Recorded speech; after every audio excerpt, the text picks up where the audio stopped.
Lord called to Moses and spoke to him from the tent of meeting. He said, "Speak to the Israelites and say to them, when anyone among you brings an offering to the Lord, bring as your offering an animal from either the herd or the flock. If the offering is a burnt offering from the herd, you are to offer a male without defect. You must present it at the entrance to the tent of meeting, so that it will be acceptable to the Lord. You are to lay your hand on the head of the burnt offering, and it will be accepted on your behalf to make atonement for you.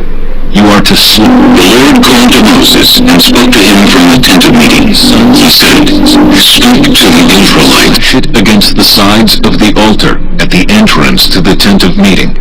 You are to skin the burnt offering and cut it into pieces. The sons of Aaron the priest are to put fire on the altar and arrange wood on the fire. Then Aaron's sons, the priests, shall arrange the pieces, including the head and the fat, on the wood that is burning on the altar. You are to wash the internal organs and the legs with water, and the priest is to burn all of it on the altar. It is a burnt offering, a food offering, an aroma pleasing to the Lord. If the offering is a burnt offering from the flock, from either the sheep or the goats, you are to offer a male without defect. You are to slaughter it at the north side of the altar before the Lord, and Aaron's sons, the priests, shall splash its blood against the sides of the altar. You are to cut it into pieces, and the priest shall arrange them, including the head and the fat, on the wood that is burning on the altar. You are to wash the internal organs and the legs with water, and the priest is to bring all of them and burn them on the altar. It is a burnt offering, a food offering, an aroma pleasing to the Lord. If the offering to the Lord is a burnt offering of birds, you are to offer a dove or a young pigeon. The priest shall bring it to the altar, wring off the head, and burn it on the altar. Its blood shall be drained out on the side of the altar. He is to remove the crop and the feathers and throw them down east of the altar where the ashes are. He shall tear it open by the wings, not dividing it completely, and then the priest shall burn it on the wood that is burning on the altar. It is a burnt offering, a food offering, an aroma pleasing to the Lord. Chapter 2. When anyone brings a grain offering to the Lord, their offering is to be of the finest flour. They are to pour olive oil on it, put incense on it, and take it to Aaron's sons, the priests. The priest shall take a handful of the flour and oil, together with all the incense, and burn this as a memorial portion on the altar, a food offering, an aroma pleasing to the Lord. The rest of the grain offering belongs to Aaron and his sons. It is a most holy part of the food offerings presented to the Lord. If you bring a grain offering baked in an oven, it is to consist of the finest flour, either thick loaves made without yeast and with olive oil mixed in, or thin loaves made without yeast and brushed with olive oil. If your grain offering is prepared on a griddle, it is to be made of the finest flour mixed with oil and without yeast. Crumble it and pour oil on it. It is a grain offering. If your grain offering is cooked in a pan, it is to be made of the finest flour and some olive oil. Bring the grain offering made of these things to the Lord. Present it to the priest, who shall take it to the altar. He shall take out the memorial portion from the grain offering and burn it on the altar as a food offering, an aroma pleasing to the Lord. The rest of the grain offering belongs to Aaron and his sons. It is a most holy part of the food offerings presented to the Lord. Every grain offering you bring to the Lord must be made without yeast, for you are not to burn any yeast or honey in a food offering presented to the Lord. You may bring them to the Lord as an offering of the first fruits, but they are not to be offered on the altar as a pleasing aroma. Season all your grain offerings with salt. Do not leave the salt of the covenant of your God out of your grain offerings. Add salt to all your offerings. If you bring a grain offering of first fruits to the Lord, offer crushed heads of new grain roasted in the fire. Put oil and incense on it. It is a grain offering. The priest shall burn the memorial portion of the crushed grain and the oil, together with all the incense, as a food offering, presented to the Lord.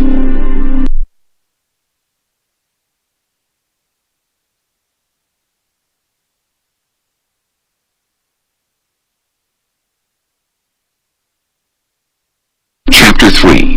If your offering is a fellowship offering, and you offer an animal from the herd, whether male or female, you are to present before the Lord an animal without defect. You are to lay your hand on the head of your offering and slaughter it at the entrance to the tent of meeting. Then Aaron's sons the priests shall splash the blood against the sides of the altar. From the fellowship offering you are to bring a food offering to the Lord, the internal organs and all the fat that is connected to them, both kidneys with the fat on them near the loins, and the long lobe of the liver, which you will remove with the kidneys. Then Aaron's sons are to burn it on the altar on top of the burnt offering that is lying on the burning wood. It is a food offering, an aroma pleasing to the Lord. If you offer an animal from the flock as a fellowship offering to the Lord, you are to offer a male or female without defect. If you offer a lamb, you are to present it before the Lord, lay your hand on its head, and slaughter it in front of the tent of meeting. Then Aaron's sons shall splash its blood against the sides of the altar. From the fellowship offering, you are to bring a food offering to the Lord. Its fat, the entire fat tail cut off close to the backbone, the internal organs and all the fat that is connected to them, both kidneys with the fat on them near the loins, and the long lobe of the liver, which you will remove with the kidneys. The priest shall burn them on the altar as a food offering presented to the Lord. If your offering is a goat, you are to present it before the Lord. Lay your hand on its head and slaughter it in front of the tent of meeting. Then Aaron's sons shall splash its blood against the sides of the altar. From what you offer, you are to present this food offering to the Lord, the internal organs and all the fat that is connected to them, both kidneys with the fat on them near the loins, and the long lobe of the liver, which you remove with the kidneys. The priest shall burn them on the altar as a food offering, a pleasing aroma. All the fat is the Lord's. This is a lasting ordinance for the generations to come. Wherever you live, you must not eat any fat or any blood.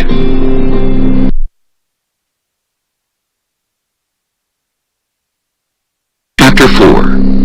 The Lord said to Moses, "Say to the Israelites, when anyone sins unintentionally and does what is forbidden in any of the Lord's commands, if the anointed priest sins, bringing guilt on the people, he must bring to the Lord a young bull without defect as a sin offering for the sin he has committed.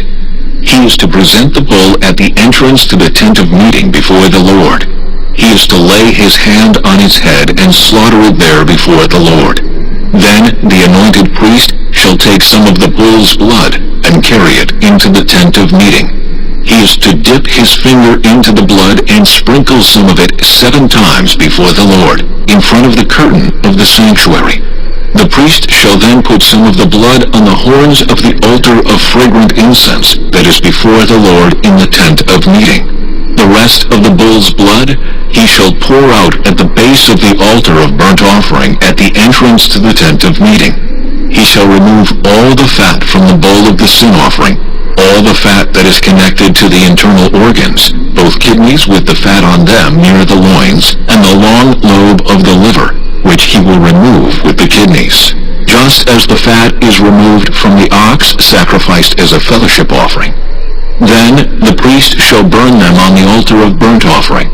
But the hide of the bull and all its flesh, as well as the head and legs, the internal organs, and the intestines, that is, all the rest of the bull, he must take outside the camp to a place ceremonially clean, where the ashes are thrown, and burn it there in a wood fire on the ash heap.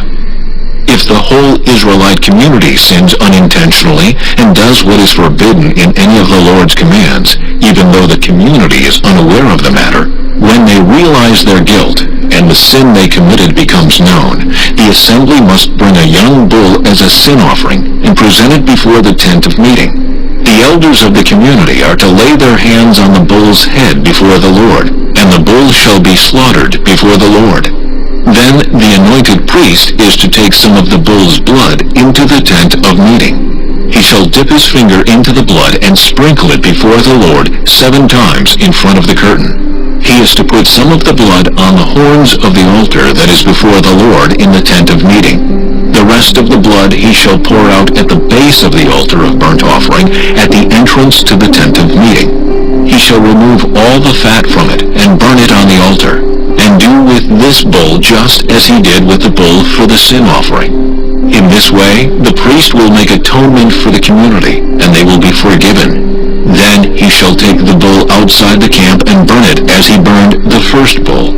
This is the sin offering for the community. When a leader sins unintentionally and does what is forbidden in any of the commands of the Lord his God, when he realizes his guilt and the sin he has committed becomes known, he must bring as his offering a male goat without defect. He is to lay his hand on the goat's head and slaughter it at the place where the burnt offering is slaughtered before the Lord. It is a sin offering. Then the priest shall take some of the blood of the sin offering with his finger and put it on the horns of the altar of burnt offering and pour out the rest of the blood at the base of the altar. He shall burn all the fat on the altar as he burned the fat of the fellowship offering.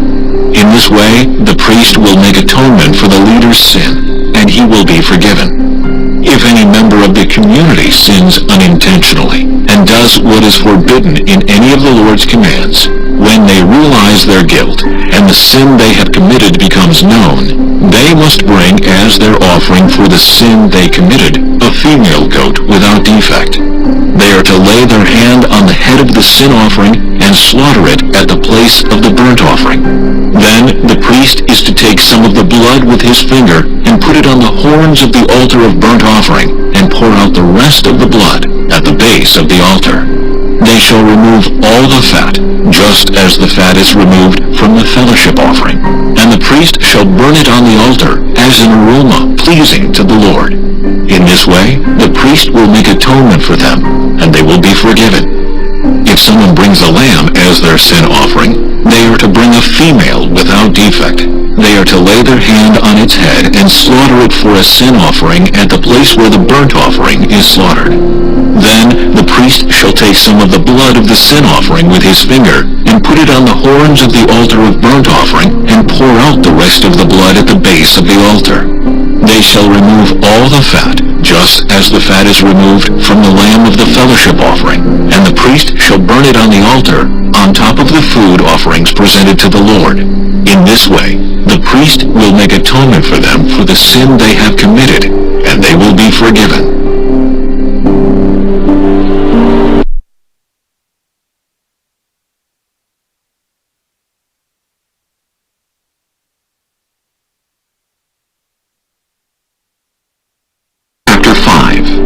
If anyone sins because they do not speak up when they hear a public charge to testify regarding something they have seen or learned about, they will be held responsible.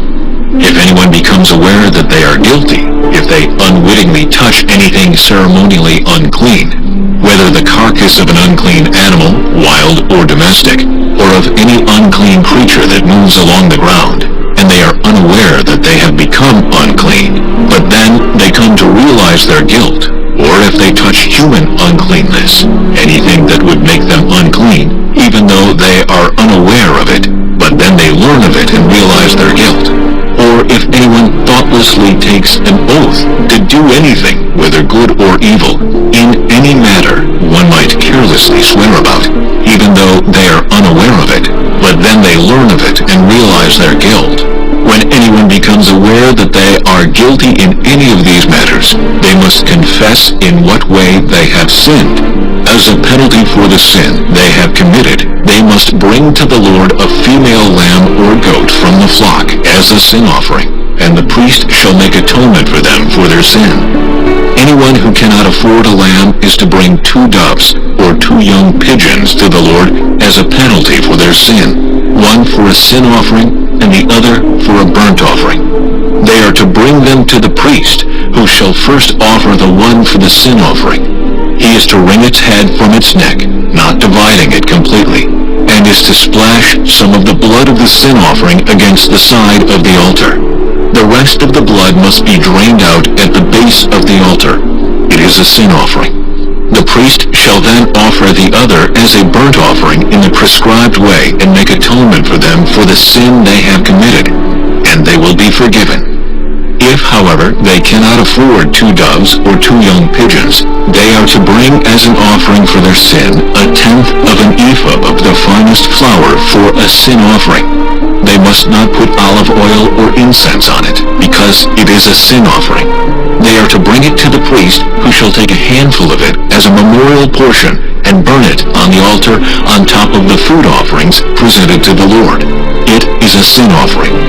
In this way, the priest will make atonement for them for any of these sins they have committed, and they will be forgiven. The rest of the offering will belong to the priest, as in the case of the grain offering.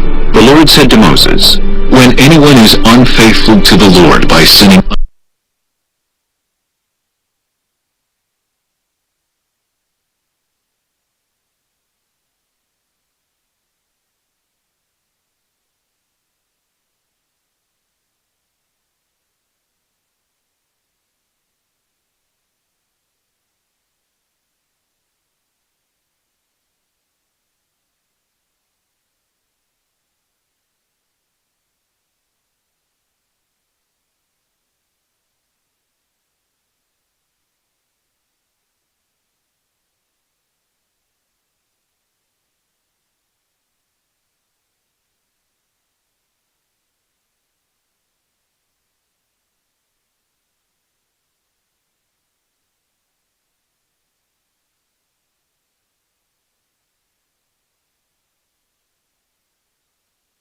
pay an additional penalty of 1/5 of its value and give it all to the priest.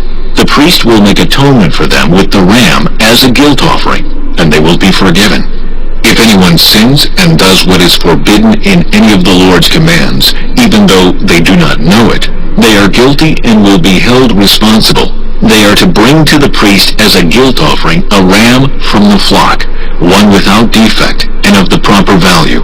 In this way, the priest will make atonement for them for the wrong they have committed unintentionally, and they will be forgiven. It is a guilt offering. They have been guilty of wrongdoing against the Lord. Chapter 6. The Lord said to Moses, "If anyone sins and is unfaithful to the Lord by deceiving a neighbor about something entrusted to them or left in their care, or about something stolen, or if they cheat their neighbor, or if they find lost property and lie about it, or if they swear falsely about any such sin that people may commit, when they sin in any of these ways and realize their guilt, they must return what they have stolen or taken by extortion, or what was entrusted to them, or the lost property they found, or whatever it was they swore falsely about. They must make restitution in full, add 1/5 of the value to it, and give it all to the owner on the day they present their guilt offering. And as a penalty, they must bring to the priest, that is, to the Lord, their guilt offering, a ram from the flock, one without defect, and of the proper value. In this way, the priest will make atonement for them before the Lord, and they will be forgiven for any of the things they did that made them guilty. The Lord said to Moses, "Give Aaron and his sons this command. These are the regulations for the burnt offering. The burnt offering is to remain on the altar hearth throughout the night till morning, and the fire must be kept burning on the altar. The priest shall then put on his linen clothes with linen undergarments next to his body, and shall remove the ashes of the burnt offering that the fire has consumed on the altar, and place them beside the altar. Then he is to take off these clothes and put on others, and carry the ashes outside the camp to a place that is ceremonially clean. The fire on the altar must be kept burning. It must not go out. Every morning the priest is to add firewood and arrange the burnt offering on the fire, and burn the fat of the fellowship offerings on it. The fire must be kept burning on the altar continuously. It must not go out. These are the regulations for the grain offering. Aaron's sons are to bring it before the Lord in front of the altar. The priest is to take a handful of the finest flour and some olive oil, together with all the incense on the grain offering, and burn the memorial portion on the altar as an aroma pleasing to the Lord. Aaron and his sons shall eat the rest of it, but it is to be eaten without yeast in the sanctuary area. They are to eat it in the courtyard of the tent of meeting. It must not be baked with yeast. I have given it as their share of the food offerings presented to me. Like the sin offering and the guilt offering, it is most holy. Any male descendant of Aaron may eat it. For all generations to come, it is his perpetual share of the food offerings presented to the Lord. Whatever touches them will become holy.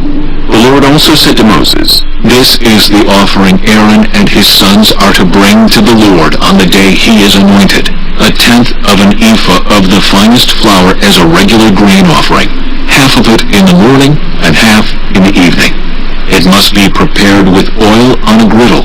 Bring it well mixed, and present the grain offering broken in pieces as an aroma pleasing to the Lord. The son who is to succeed him as anointed priest shall prepare it. It is the Lord's perpetual share, and is to be burned completely. Every grain offering of a priest shall be burned completely. It must not be eaten." The Lord said to Moses, "Say to Aaron and his sons, these are the regulations for the sin offering. The sin offering is to be slaughtered before the Lord, in the place the burnt offering is slaughtered. It is most holy.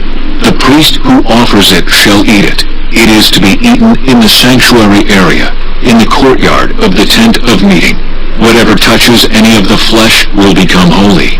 And if any of the blood is spattered on a garment, you must wash it in the sanctuary area. The clay pot the meat is cooked in must be broken. But if it is cooked in a bronze pot, the pot is to be scoured and rinsed with water. Any male in a priest's family may eat it. It is most holy. But any sin offering whose blood is brought into the tent of meeting to make atonement in the holy place must not be eaten. It must be burned up."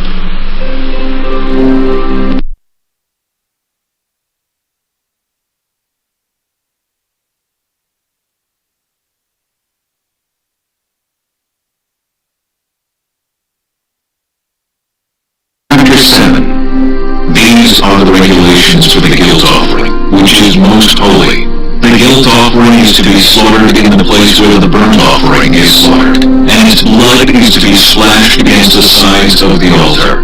All its fat shall be offered, the fat tail and the fat that covers the internal organs, both kidneys with the fat on them near the loins, and the long lobe of the liver, which is to be removed with the kidneys. The priest shall burn them on the altar as a food offering presented to the Lord. It is a guilt offering. Any male in a priest's family may eat it, but it must be eaten in the sanctuary area. It is most holy. The same law applies to both the sin offering and the guilt offering. They belong to the priest who makes atonement with them. But the priest who offers a burnt offering for anyone may keep it aside for himself. Every grain offering baked in an oven, or cooked in a pan, or on a griddle, belongs to the priest who offers it. And every grain offering, whether mixed with olive oil or dry, belongs equally to all the sons of Aaron. These are the regulations for the fellowship offering anyone may present to the Lord. If they offer it as an expression of thankfulness, then along with this thank offering, they are to offer thick loaves made without yeast and with olive oil mixed in, thin loaves made without yeast and brushed with oil, and thick loaves of the finest flour, well kneaded and with oil mixed in. Along with their fellowship offering of thanksgiving, they are to present an offering with thick loaves of bread made with yeast. They are to bring one of each kind as an offering, a contribution to the Lord. It belongs to the priest who splashes the blood of the fellowship offering against the altar. The meat of their fellowship offering of thanksgiving must be eaten on the day it is offered. They must leave none of it till morning. If, however, their offering is the result of a vow, or is a free will offering, the sacrifice shall be eaten on the day they offer it, but anything left over may be eaten on the next day. Any meat of the sacrifice left over till the third day must be burned up. If any meat of the fellowship offering is eaten on the third day, the one who offered it will not be accepted. It will not be reckoned to their credit, for it has become impure. The person who eats any of it will be held responsible. Meat that touches anything ceremonially unclean must not be eaten. It must be burned up. As for other meat, anyone ceremonially clean may eat it. But if anyone who is unclean eats any meat of the fellowship offering belonging to the Lord, they must be cut off from their people. Anyone who touches something unclean, whether human uncleanness, or an unclean animal, or any unclean creature that moves along the ground, and then eats any of the meat of the fellowship offering belonging to the Lord, must be cut off from their people. The Lord said to Moses, "Say to the Israelites, do not eat any of the fat of cattle, sheep, or goats. The fat of an animal found dead or torn by wild animals may be used for any other purpose, but you must not eat it. Anyone who eats the fat of an animal from which a food offering may be presented to the Lord must be cut off from their people. And wherever you live, you must not eat the blood of any bird or animal. Anyone who eats blood must be cut off from their people."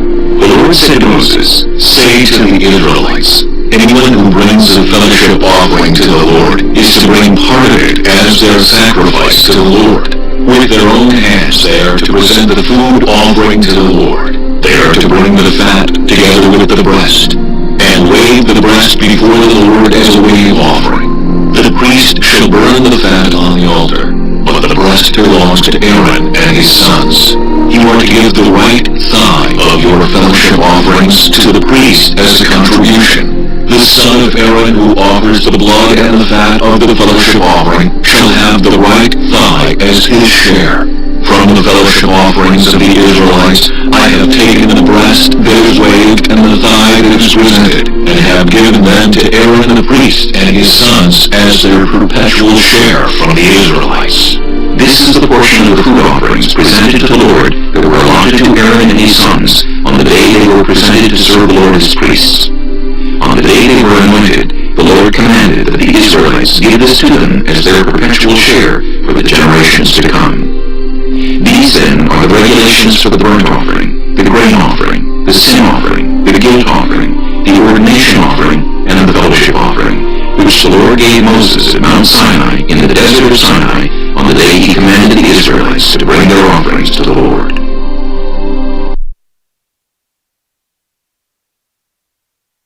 Chapter 8. The Lord said to Moses, "Bring Aaron and his sons, their garments, the anointing oil, the bull for the sin offering, the 2 rams, and the basket containing bread made without yeast, and gather the entire assembly at the entrance to the tent of meeting." Moses did as the Lord commanded him, and the assembly gathered at the entrance to the tent of meeting. Moses said to the assembly, "This is what the Lord has commanded to be done." Then Moses brought Aaron and his sons forward, and washed them with water. He put the tunic on Aaron, tied the sash around him, clothed him with a robe, and put the ephod on him. He also fastened the ephod with a decorative waistband, which he tied around him. He placed the breastpiece on him, and put the Urim and Thummim in the breastpiece. Then he placed the turban on Aaron's head, and set the gold plate, the sacred emblem, on the front of it, as the Lord commanded Moses. Then Moses took the anointing oil, and anointed the tabernacle and everything in it, and so consecrated them. He sprinkled some of the oil on the altar 7 times, anointing the altar and all its utensils, and the basin with its stand, to consecrate them. He poured some of the anointing oil on Aaron's head, and anointed him to consecrate him. Then he brought Aaron's sons forward, put tunics on them, tied sashes around them, and fastened caps on them, as the Lord commanded Moses. He then presented the bull for the sin offering, and Aaron and his sons laid their hands on its head. Moses slaughtered the bull, and took some of the blood, and with his finger he put it on all the horns of the altar to purify the altar. he poured out the rest of the blood at the base of the altar. So he consecrated it to make atonement for it. Moses also took all the fat around the internal organs, the long lobe of the liver, and both kidneys and their fat, and burned it on the altar. But the bull with its hide and its flesh and its intestines he burned up outside the camp, as the Lord commanded Moses. He then presented the ram for the burnt offering, and Aaron and his sons laid their hands on its head. Then Moses slaughtered the ram, and splashed the blood against the sides of the altar. He cut the ram into pieces, and burned the head, the pieces, and the fat. He washed the internal organs and the legs with water, and burned the whole ram on the altar. It was a burnt offering, a pleasing aroma, a food offering presented to the Lord, as the Lord commanded Moses. He then presented the other ram, the ram for the ordination, and Aaron and his sons laid their hands on its head. Moses slaughtered the ram, and took some of its blood, and put it on the lobe of Aaron's right ear, on the thumb of his right hand, and on the big toe of his right foot. Moses also brought Aaron's sons forward, and put some of the blood on the lobes of their right ears, on the thumbs of their right hands, and on the big toes of their right feet. Then he splashed blood against the sides of the altar. After that he took the fat tail, all the fat around the internal organs, the long lobe of the liver, both kidneys and their fat, and the right thigh. And from the basket of bread made without yeast, which was before the Lord, he took one thick loaf with olive oil mixed in, and one thin loaf, and he put these on the fat portions and on the right thigh. He put all these in the hands of Aaron and his sons, and they waved them before the Lord as a wave offering. Then Moses took them from their hands, and burned them on the altar on top of the burnt offering as an ordination offering, a pleasing aroma, a food offering presented to the Lord. Moses also took the breast, which was his share of the ordination ram, and waved it before the Lord as a wave offering, as the Lord commanded Moses. Then Moses took some of the anointing oil, and some of the blood from the altar, and sprinkled them on Aaron and his garments, and on his sons and their garments. So he consecrated Aaron and his garments, and his sons and their garments. Moses then said to Aaron and his sons, "Cook the meat at the entrance to the tent of meeting, and eat it there with the bread from the basket of ordination offerings, as I was commanded. Aaron and his sons are to eat it. Then burn up the rest of the meat and the bread. Do not leave the entrance to the tent of meeting for 7 days, until the days of your ordination are completed, for your ordination will last 7 days. What has been done today was commanded by the Lord to make atonement for you. You must stay at the entrance to the tent of meeting day and night for 7 days, and do what the Lord requires, so you will not die. For that is what I have been commanded." So Aaron and his sons did everything the Lord commanded through Moses.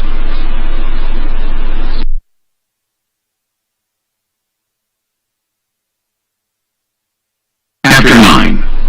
On the 8th day, Moses summoned Aaron and his sons and the elders of Israel. He said to Aaron, "Take a bull calf for your sin offering and a ram for your burnt offering, both without defect, and present them before the Lord. Then say to the Israelites, take a male goat for a sin offering, a calf and a lamb, both a year old and without defect, for a burnt offering, and an ox and a ram for a fellowship offering to sacrifice before the Lord, together with the grain offering mixed with olive oil. For today the Lord will appear to you." They took the things Moses commanded to the front of the tent of meeting, and the entire assembly came near and stood before the Lord. Then Moses said, "This is what the Lord has commanded you to do, so that the glory of the Lord may appear to you." Moses said to Aaron, "Come to the altar and sacrifice your sin offering and your burnt offering, and make atonement for yourself and the people. Sacrifice the offering that is for the people, and make atonement for them, as the Lord has commanded." So Aaron came to the altar, and slaughtered the calf as a sin offering for himself. His sons brought the blood to him, and he dipped his finger into the blood, and put it on the horns of the altar. The rest of the blood he poured out at the base of the altar.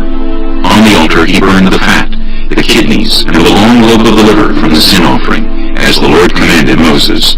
The flesh and the hide he burned up outside the camp. Then he slaughtered the burnt offering. His sons handed him the blood, and he splashed it against the sides of the altar. They handed him the burnt offering piece by piece, including the head, and he burned them on the altar.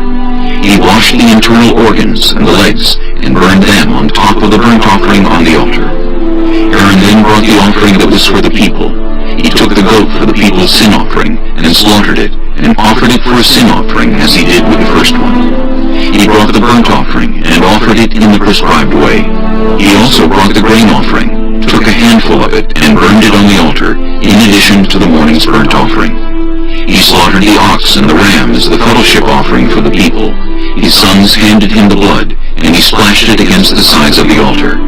But the fat portions of the ox and the ram, the fat tail, the layer of fat, the kidneys, and the long lobe of the liver, these they laid on the breasts, and then Aaron burned the fat on the altar. Aaron waved the breasts and the right thigh before the Lord as a wave offering, as Moses commanded. Then Aaron lifted his hands toward the people and blessed them. And having sacrificed the sin offering, the burnt offering, and the fellowship offering, he stepped down. Moses and Aaron then went into the tent of meeting. When they came out, they blessed the people. And the glory of the Lord appeared to all the people. And fire came out from the presence of the Lord, and consumed the burnt offering and the fat portions on the altar. And when all the people saw it, they shouted for joy, and fell face down. Chapter 10. Aaron's sons, Nadab and Abihu, took their censers, put fire in them, and added incense. And they offered unauthorized fire before the Lord, contrary to his command. So fire came out from the presence of the Lord and consumed them, and they died before the Lord. Moses then said to Aaron, "This is what the Lord spoke of when he said, 'Among those who approach me, I will be proved holy. In the sight of all the people, I will be honored.'" Aaron remained silent. Moses summoned Mishael and Elzaphan, sons of Aaron's uncle Uzziel, and said to them, "Come here, carry your cousins outside the camp, away from the front of the sanctuary." So they came and carried them, still in their tunics, outside the camp, as Moses ordered. Then Moses said to Aaron and his sons Eleazar and Ithamar, "Do not let your hair become unkempt, and do not tear your clothes, or you will die, and the Lord will be angry with the whole community. But your relatives, all the Israelites, may mourn for those the Lord has destroyed by fire. Do not leave the entrance to the tent of meeting, or you will die, because the Lord's anointing oil is on you." So they did as Moses said. Then the Lord said to Aaron, "You and your sons are not to drink wine or other fermented drink whenever you go into the tent of meeting, or you will die. This is a lasting ordinance for the generations to come, so that you can distinguish between the holy and the common, between the unclean and the clean, and so you can teach the Israelites all the decrees the Lord has given them through Moses." Moses said to Aaron and his remaining sons, Eleazar and Ithamar, "Take the grain offering left over from the food offerings prepared without yeast and presented to the Lord, and eat it beside the altar, for it is most holy. Eat it in the sanctuary area, because it is your share and your son's share of the food offerings presented to the Lord. For so I have been commanded. But you and your sons and your daughters may eat the breast that was raved, and the thigh that was presented. Eat them in a ceremonially clean place. They have been given to you and your children as your share of the Israelites' fellowship offerings. The thigh that was presented and the breast that was waved must be brought with the fat portions of the food offerings, to be waved before the Lord as a wave offering. This will be the perpetual share for you and your children, as the Lord has commanded." When Moses inquired about the goat of the sin offering, and found that it had been burned up, he was angry with Eleazar and Ithamar, Aaron's remaining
These are the regulations for the woman who gives birth to a boy or a girl.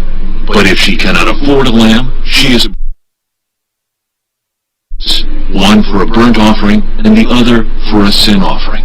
In this way, the priest will make atonement for her, and she will be clean.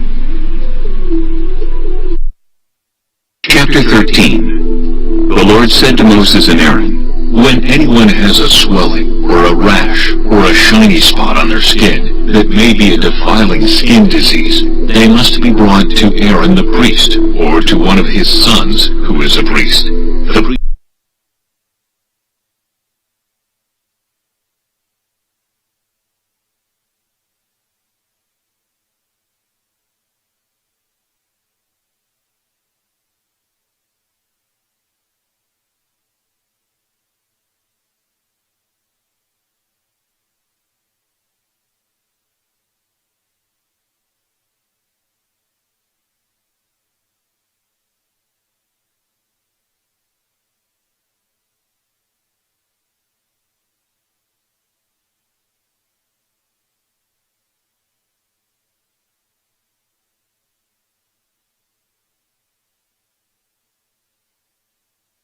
is not spread in the skin, the priest shall pronounce them clean. It is only a rash. They must wash their clothes, and they will be clean. But if the rash does spread in their skin after they have shown themselves to the priest to be pronounced clean, they must appear before the priest again. The priest is to examine that person, and if the rash has spread in the skin, he shall pronounce them unclean. It is a defiling skin disease.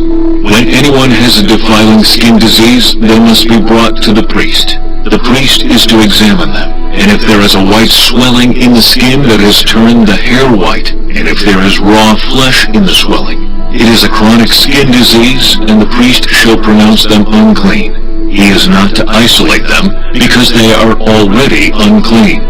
If the disease breaks out all over their skin, and so far as the priest can see, it covers all the skin of the affected person from head to foot, the priest is to examine them. And if the disease has covered their whole body, he shall pronounce them clean. Since it has all turned white, they are clean. But whenever raw flesh appears on them, they will be unclean. When the priest sees the raw flesh, he shall pronounce them unclean. The raw flesh is unclean. They have a defiling disease. If the raw flesh changes and turns white, they must go to the priest. The priest is to examine them. And if the sores have turned white, the priest shall pronounce the affected person clean. Then they will be clean. When someone has a boil on their skin and it heals, and in the place where the boil was, a white swelling or reddish-white spot appears, they must present themselves to the priest. The priest is to examine it, and if it appears to be more than skin deep, and the hair in it has turned white, the priest shall pronounce that person unclean. It is a defiling skin disease that has broken out where the boil was. But if, when the priest examines it, there is no white hair in it, and it is not more than skin deep and has faded, then the priest is to isolate them for 7 days. If it is spreading in the skin, the priest shall pronounce them unclean. It is a defiling disease. But if the spot is unchanged and has not spread, it is only a scar from the boil, and the priest is unclean. When someone has a burn on their skin and a reddish white or white spot appears,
on their skin, and a reddish white or white spot appears in the raw flesh of the burn, the priest is to examine the spot. And if the hair in it has turned white, and it appears to be more than skin deep, it is a defiling disease that has broken out in the burn. The priest shall pronounce them unclean. It is a defiling skin disease.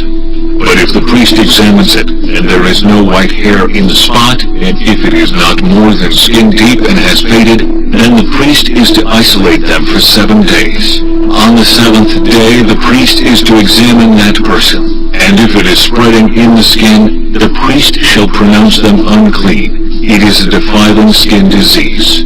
If, however, the spot is unchanged and has not spread in the skin, but has faded, it is a swelling from the burn, and the priest shall pronounce them clean. It is only a scar from the burn. If a man or woman has a sore on their head or chin, the priest is to examine the sore, and if it appears to be more than skin deep, and the hair in it is yellow and thin, the priest shall pronounce them unclean. It is a defiling skin disease on the head or chin. But if when the priest examines the sore, it does not seem to be more than skin deep, and there is no black hair in it, then the priest is to isolate the affected person for 7 days. On the 7th day the priest is to examine the sore, and if it has not spread, and there is no yellow hair in it, and it does not appear to be more than skin deep, then the man or woman must shave themselves, except for the affected area, and the priest is to keep them isolated another 7 days. On the 7th day the priest is to examine the sore, and if it has not spread in the skin and appears to be no more than skin deep, the priest shall pronounce them clean. They must wash their clothes, and they will be clean. But if the sore does spread in the skin after they are pronounced clean, the priest is to examine them. And if he finds that the sore has spread in the skin, he does not need to look for yellow hair. They are unclean. If, however, the sore is unchanged so far as the priest can see, and if black hair has grown in it, the affected person is healed. They are clean, and the priest shall pronounce them clean. When a man or woman has white spots on the skin, the priest is to examine them. And if the spots are dull white, it is a harmless rash that has broken out on the skin. They are clean. A man who has lost his hair and is bald is clean. If he has lost his hair from the front of his scalp and has a bald forehead, he is clean. But if he has a reddish-white sore on his bald head or forehead, it is a defiling disease breaking out on his head or forehead. The priest is to examine him. And if the swollen sore on his head or forehead is reddish-white like a defiling skin disease, the man is diseased and is unclean. The priest shall pronounce him unclean because of the sore on his head. Anyone with such a defiling disease must wear torn clothes, let their hair be unkempt, cover the lower part of their face, and cry out, "Unclean, unclean." As long as they have the disease, they remain unclean. They must live alone. They must live outside the camp. As for any fabric that is spoiled with a defiling mold, any woolen or linen clothing, any woven or knitted material of linen or wool, any leather or anything made of leather, if the affected area in the fabric, the leather, the woven or knitted material, or any leather article is greenish or reddish, it is a defiling mold and must be shown to the priest. The priest is to examine the affected area and isolate the article for 7 days. On the 7th day he is to examine it, and if the mold has spread in the fabric, the woven or knitted material, or the leather, whatever its use, it is a persistent defiling mold. The article is unclean. He must burn the fabric, the woven or knitted material of wool or linen, or any leather article that has been spoiled, because the defiling mold is persistent. The article must be burned. But if, when the priest examines it, the mold has not spread in the fabric, the woven or knitted material, or the leather article, he shall order that the spoiled article be washed. Then he is to isolate it for another 7 days. After the article has been washed, the priest is to examine it again. And if the mold has not changed its appearance even though it has not spread, it is unclean. burn it no matter which side of the fabric has been spoiled. If, when the priest examines it, the mold has faded after the article has been washed, he is to tear the spoiled part out of the fabric, the leather, or the woven or knitted material. But if it reappears in the fabric, in the woven or knitted material, or in the leather article, it is a spreading mold. Whatever has the mold must be burned. Any fabric, woven or knitted material, or any leather article that has been washed and is rid of the mold must be washed again. Then it will be clean. These are the regulations concerning defiling molds in woolen or linen clothing, woven or knitted material, or any leather article, or pronouncing them clean or unclean. Chapter 14. The Lord said to Moses, "These are the regulations for any diseased person at the time of their ceremonial cleansing, when they are brought to the priest. The priest is to go outside the camp and examine them. If they have been healed of their defiling skin disease, the priest shall order that 2 live clean birds and some cedar wood, scarlet yarn, and hyssop be brought for the person to be cleansed. Then the priest shall order that one of the birds be killed over fresh water in a clay pot. He is then to take the live bird and dip it, together with the cedar wood, the scarlet yarn, and the hyssop, into the blood of the bird that was killed over the fresh water. 7 times he shall sprinkle the one to be cleansed of the defiling disease, and then pronounce them clean.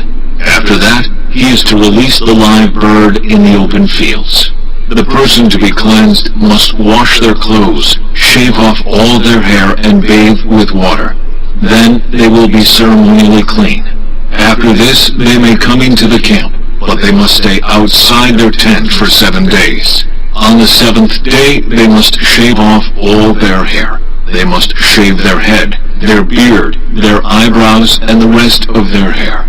They must wash their clothes and bathe themselves with water, and they will be clean.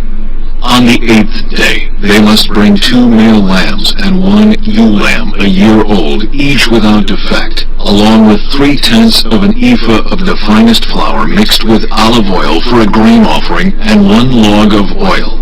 The priest who pronounces them clean shall present both the one to be cleansed and their offerings before the Lord at the entrance to the tent of meeting. Then the priest is to take one of the male lambs and offer it as a guilt offering, along with the log of oil. He shall wave them before the Lord as a wave offering. He is to slaughter the lamb in the sanctuary area where the sin offering and the burnt offering are slaughtered. Like the sin offering, the guilt offering belongs to the priest. It is most holy.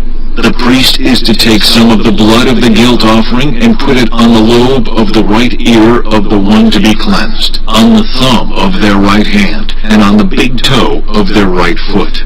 The priest shall then take some of the log of oil, pour it in the palm of his own left hand, dip his right forefinger into the oil in his palm, and with his finger sprinkle some of it before the Lord 7 times. The priest is to put some of the oil remaining in his palm on the lobe of the right ear of the one to be cleansed, on the thumb of their right hand, and on the big toe of their right foot, on top of the blood of the guilt offering. The rest of the oil in his palm the priest shall put on the head of the one to be cleansed, and make atonement for them before the Lord. Then the priest is to sacrifice the sin offering and make atonement for the one to be cleansed from their uncleanness. After that, the priest shall slaughter the burnt offering and offer it on the altar, together with the grain offering, and make atonement for them, and they will be clean. If, however, they are poor and cannot afford these, they must take 1 male lamb as a guilt offering to be waved to make atonement for them, together with 1/10 of an ephah of the finest flour mixed with olive oil for a grain offering, a log of oil, and 2 doves or 2 young pigeons, such as they can afford, one for a sin offering, and the other for a burnt offering. On the 8th day they must bring them for their cleansing to the priest at the entrance to the tent of meeting before the Lord. The priest is to take the lamb for the guilt offering, together with the log of oil, and wave them before the Lord as a wave offering. he shall slaughter the lamb for the guilt offering, and take some of its blood, and put it on the lobe of the right ear of the one to be cleansed, on the thumb of their right hand, and on the big toe of their right foot. The priest is to pour some of the oil into the palm of his own left hand, and with his right forefinger sprinkle some of the oil from his palm 7 times before the Lord. Some of the oil in his palm he is to put on the same place as he put the blood of the guilt offering, on the lobe of the right ear of the one to be cleansed, on the thumb of their right hand, and on the big toe of their right foot. The rest of the oil in his palm the priest shall put on the head of the one to be cleansed, to make atonement for them before the Lord. Then he shall sacrifice the doves or the young pigeons, such as the person can afford, one as a sin offering and the other as a burnt offering, together with the grain offering. In this way the priest will make atonement before the Lord on behalf of the one to be cleansed. These are the regulations for anyone who has a defiling skin disease and who cannot afford the regular offerings for their cleansing. The Lord said to Moses and Aaron, When you enter the land of Canaan, which I am giving you as your possession, and I put a spreading mold in a house in that land, the owner of the house must go and tell the priest, I have seen something that looks like a defiling mold in my house. The priest is to order the house to be emptied before he goes in to examine the mold, so that nothing in the house will be pronounced unclean. After this, the priest is to go in and inspect the house. He is to examine the mold on the walls, and if it has greenish or reddish depressions that appear to be deeper than the surface of the wall, the priest shall go out the doorway of the house and close it up for 7 days.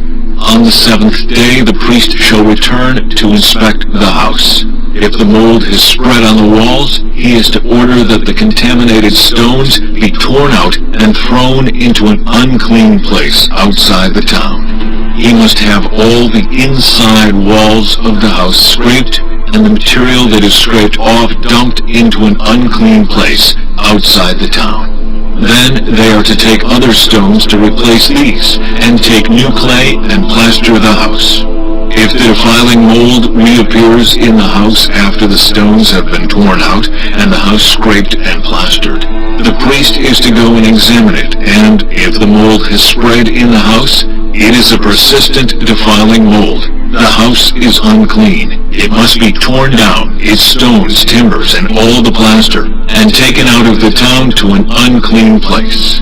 Anyone who goes into the house while it is closed up will be unclean till evening.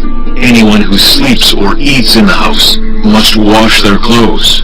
But if the priest comes to examine it, and the mold has not spread after the house has been plastered, he shall pronounce the house clean, because the defiling mold is gone. To purify the house, he is to take 2 birds and some cedar wood, scarlet yarn, and hyssop. He shall kill one of the birds over fresh water in a clay pot. Then he is to take the cedar wood, the hyssop, the scarlet yarn, and the live bird, dip them into the blood of the dead bird and the fresh water, and sprinkle the house 7 times. He shall purify the house with the bird's blood, the fresh water, the live bird, the cedar wood, the hyssop, and the scarlet yarn. Then he is to release the live bird in the open fields outside the town. In this way he will make atonement for the house, and it will be clean. These are the regulations for any defiling skin disease, for a sore, for defiling molds in fabric or in a house, and for a swelling, a rash, or a shiny spot, to determine when something is clean or unclean. These are the regulations for defiling skin diseases and defiling molds. Chapter 15. The Lord said to Moses and Aaron, Speak to the Israelites and say to them, When any man has an unusual bodily discharge, such a discharge is unclean. Whether it continues flowing from his body or is blocked, it will make him unclean. This is how his discharge will bring about uncleanness. Any bed the man with a discharge lies on will be unclean, and anything he sits on will be unclean. Anyone who touches his bed must wash their clothes and bathe with water, and they will be unclean till evening. Whoever sits on anything that the man with a discharge sat on must wash their clothes and bathe with water, and they will be unclean till evening. Whoever touches the man who has a discharge must wash their clothes and bathe with water, and they will be unclean till evening. If the man with the discharge spits on anyone who is clean, they must wash their clothes and bathe with water, and they will be unclean till evening. Everything the man sits on when riding will be unclean, and whoever touches any of the things that were under him will be unclean till evening. Whoever picks up those things must wash their clothes and bathe with water, and they will be unclean till evening. Anyone the man with a discharge touches without rinsing his hands with water must wash their clothes and bathe with water, and they will be unclean till evening. A clay pot that the man touches must be broken, and any wooden article is to be rinsed with water. When a man is cleansed from his discharge, he is to count off 7 days for his ceremonial cleansing. He must wash his clothes and bathe himself with fresh water, and he will be clean. On the 8th day he must take 2 doves or 2 young pigeons, and come before the Lord to the entrance to the tent of meeting and give them to the priest. The priest is to sacrifice them, the one for a sin offering and the other for a burnt offering. In this way he will make atonement before the Lord for the man because of his discharge. When a man has an emission of semen, he must bathe his whole body with water, and he will be unclean till evening. Any clothing or leather that has semen on it must be washed with water, and it will be unclean till evening. When a man has sexual relations with a woman and there is an emission of semen, both of them must bathe with water, and they will be unclean till evening. When a woman has her regular flow of blood, the impurity of her monthly period will last 7 days, and anyone who touches her will be unclean till evening.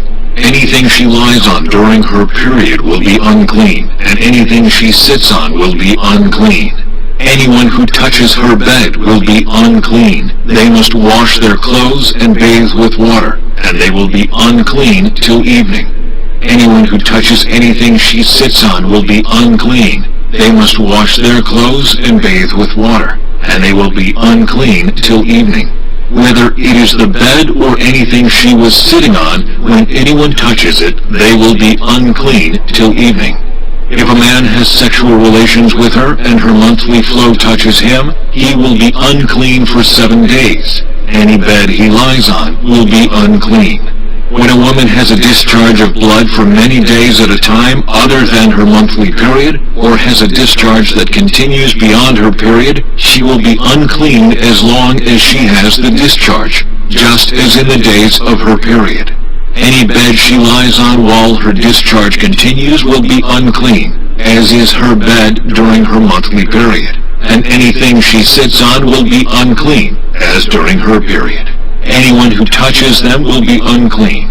They must wash their clothes and bathe with water, and they will be unclean till evening. When she is cleansed from her discharge, she must count off 7 days, and after that she will be ceremonially clean.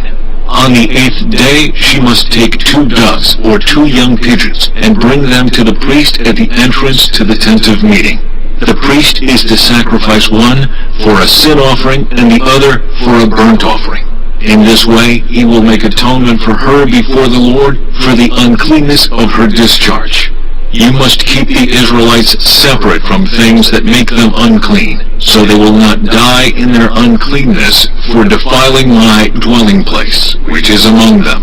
These are the regulations for a man with a discharge, for anyone made unclean by an emission of semen, for a woman in her monthly period, for a man or a woman with a discharge, and for a man who has sexual relations with a woman who is ceremonially unclean. Chapter 16. The Lord spoke to Moses after the death of the 2 sons of Aaron who died when they approached the Lord. The Lord said to Moses, Tell your brother Aaron that he is not to come whenever he chooses into the most holy place behind the curtain in front of the atonement cover on the ark, or else he will die. For I will appear in the cloud over the atonement cover. This is how Aaron is to enter the most holy place. He must first bring a young bull for a sin offering and a ram for a burnt offering. He is to put on the sacred linen tunic with linen undergarments next to his body. He is to tie the linen sash around him and put on the linen turban. These are sacred garments, so he must bathe himself with water before he puts them on. From the Israelite community, he is to take 2 male goats for a sin offering and a ram for a burnt offering. Aaron is to offer the bull for his own sin offering to make atonement for himself and his household. Then he is to take the 2 goats and present them before the Lord at the entrance to the tent of meeting. He is to cast lots for the 2 goats, 1 lot for the Lord and the other for the scapegoat. Aaron shall bring the goat whose lot falls to the Lord and sacrifice it for a sin offering. But the goat chosen by lot as the scapegoat shall be presented alive before the Lord to be used for making atonement by sending it into the wilderness as a scapegoat. Aaron shall bring the bull for his own sin offering to make atonement for himself and his household, and he is to slaughter the bull for his own sin offering. He is to take a censer full of burning coals from the altar before the Lord and 2 handfuls of finely ground fragrant incense and take them behind the curtain. He is to put the incense on the fire before the Lord, and the smoke of the incense will conceal the atonement cover above the tablets of the covenant law, so that he will not die. He is to take some of the bull's blood and with his fingers sprinkle it on the front of the atonement cover. Then he shall sprinkle some of it with his fingers 7 times before the atonement cover. He shall then slaughter the goat for the sin offering for the people and take its blood behind the curtain and do with it as he did with the bull's blood. He shall sprinkle it on the atonement cover and in front of it. In this way he will make atonement for the most holy place because of the uncleanness and rebellion of the Israelites, whatever their sins have been. He is to do the same for the tent of meeting, which is among them in the midst of their uncleanness. No one is to be in the tent of meeting from the time Aaron goes in to make atonement in the most holy place until he comes out, having made atonement for himself, his household, and the whole community of Israel. Then he shall come out to the altar that is before the Lord and make atonement for it. He shall take some of the bull's blood and some of the goat's blood and put it on all the horns of the altar. He shall sprinkle some of the blood on it with his fingers 7 times to cleanse it and to consecrate it from the uncleanness of the Israelites. When Aaron has finished making atonement for the most holy place, the tent of meeting and the altar, he shall bring forward the live goat. He is to lay both hands on the head of the live goat and confess over it all the wickedness and rebellion of the Israelites, all their sins, and put them on the goat's head. He shall send the goat away into the wilderness in the care of someone appointed for the task. The goat will carry on itself all their sins to a remote place, and the man shall release it in the wilderness. Then Aaron is to go into the tent of meeting and take off the linen garments he put on before he entered the most holy place, and he is to leave them there. He shall bathe himself with water in the sanctuary area, and put on his regular garments. Then he shall come out and sacrifice the burnt offering for himself, and the burnt offering for the people, to make atonement for himself and for the people. He shall also burn the fat of the sin offering on the altar. The man who releases the goat as a scapegoat must wash his clothes and bathe himself with water. Afterward he may come into the camp. The bull and the goat for the sin offerings, whose blood was brought into the most holy place to make atonement, must be taken outside the camp. Their hides, flesh, and intestines are to be burned up. The man who burns them must wash his clothes and bathe himself with water. Afterward he may come into the camp. This is to be a lasting ordinance for you. On the 10th day of the 7th month, you must deny yourselves and not do any work, whether native-born or a foreigner residing among you, because on this day atonement will be made for you, to cleanse you. Then before the Lord you will be clean from all your sins. It is a day of Sabbath rest, and you must deny yourselves. It is a lasting ordinance. The priest who is anointed and ordained to succeed his father as high priest is to make atonement. He is to put put on the sacred linen garments, and make atonement for the most holy place, for the tent of meeting and the altar, and for the priests and all the members of the community. This is to be a lasting ordinance for you. Atonement is to be made once a year for all the sins of the Israelites. And it was done as the Lord commanded Moses.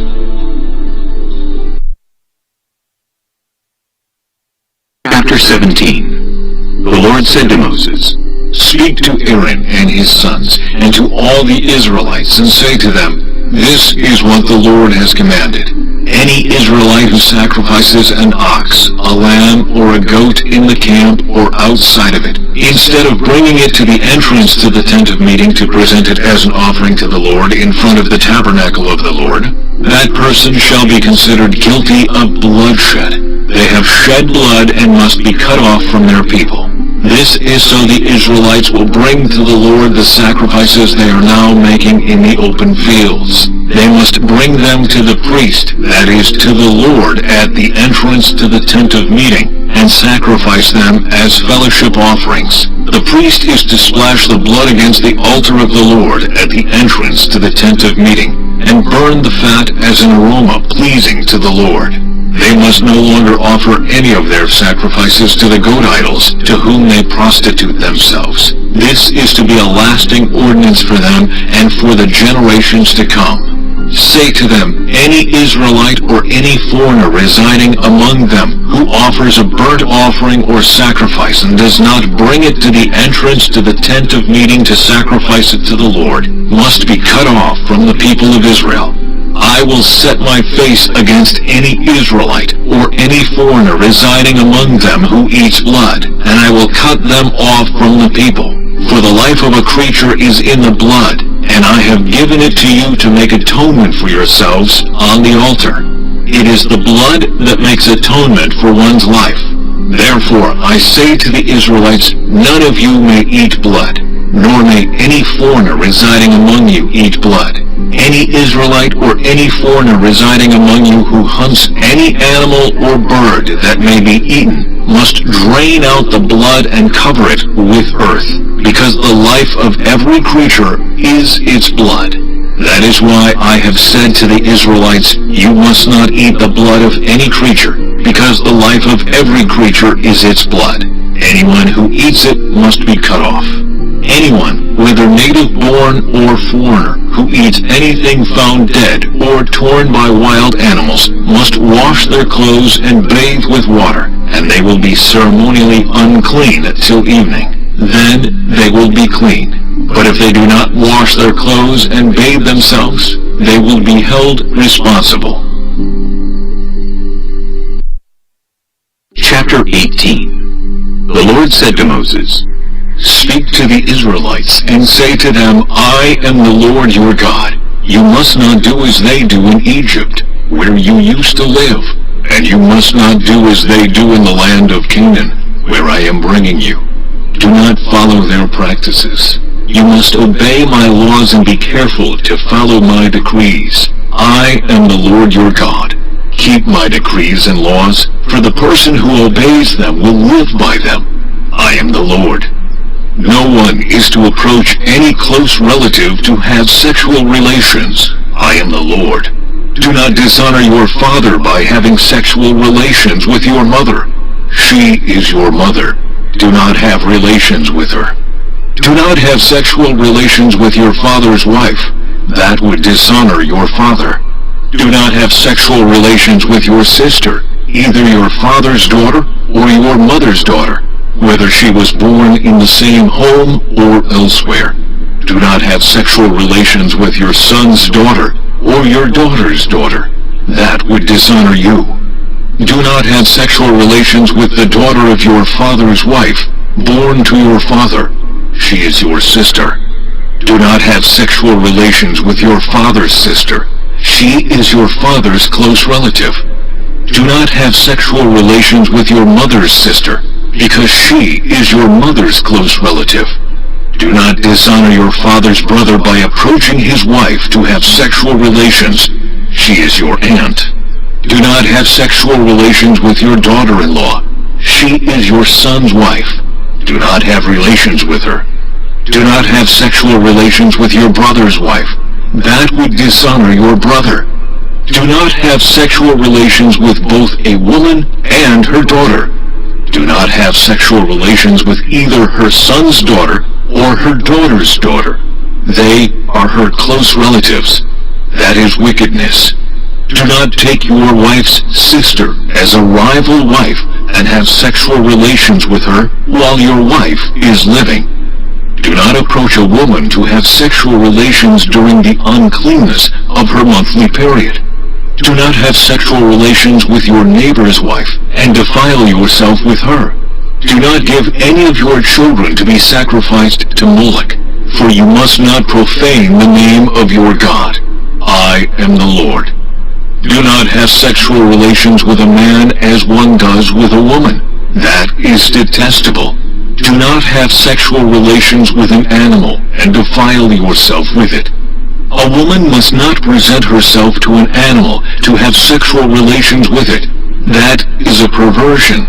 Do not defile yourselves in any of these ways, because this is how the nations that I am going to drive out before you became defiled.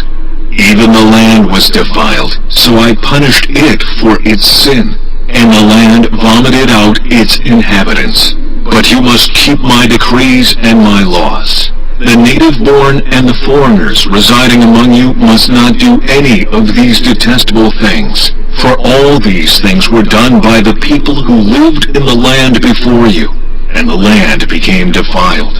And if you defile the land, it will vomit you out as it vomited out the nations that were before you. Everyone who does any of these detestable things, such persons must be cut off from their people. Keep my requirements, and do not follow any of the detestable customs that were practiced before you came, and do not defile yourselves with them. I am the Lord your God. Chapter 19. The Lord said to Moses, Speak to the entire assembly of Israel, and say to them, Be holy, because I, the Lord your God, am holy. Each of you must respect your mother and father, and you must observe my Sabbaths. I am the Lord your God. Do not turn to idols or make metal gods for yourselves. I am the Lord your God. When you sacrifice a fellowship offering to the Lord, sacrifice it in such a way that it will be accepted on your behalf.